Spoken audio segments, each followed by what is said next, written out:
5 লাখ করে পরবর্তীতে দেওয়া হবে এবং এটা বিদারক দুর্ঘটনার পরবর্তী একই সঙ্গে এই যে 6 জন মানুষের জানাজায় আমরা সমবেত হয়েছি। এখানে উপস্থিত সর্বস্তরের মুরব্বীগণ, যুবক ভাইয়েরা,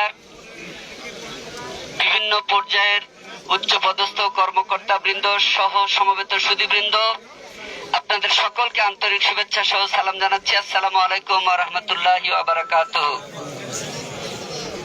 ব্যক্তিগতভাবে আমার জীবনে এবং আমার মনে পড়ে যতদূর আপনাদের জীবনেও এই মান্দা উপজেলায় এরকম একই সঙ্গে 6 জন মানুষের জানাজায় একত্রে আমরা দাঁড়িয়েছি এরকম মনে পড়ে না।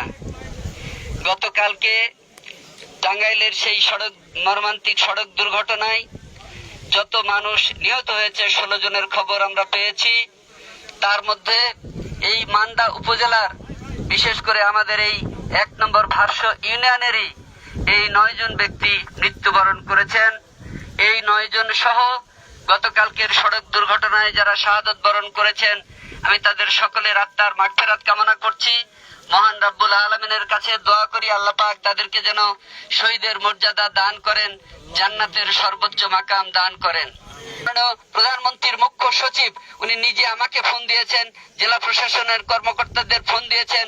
তিনি জানিয়েছেন যে আমাদের নেতা মাননীয় প্রধানমন্ত্রী এই বিষয়টা আমাদেরকে মনিটর করতে বলেছেন, প্রয়োজনীয় ব্যবস্থা গ্রহণ করতে বলেছেন এবং সরকারের পক্ষে তাৎক্ষণিকভাবে 50,000 টাকা করে যেন আমরা দিতে পারি সেই ব্যবস্থা গ্রহণ করতে বলেছেন এবং ওনার পক্ষ থেকে বরাদ্দ করা হবে।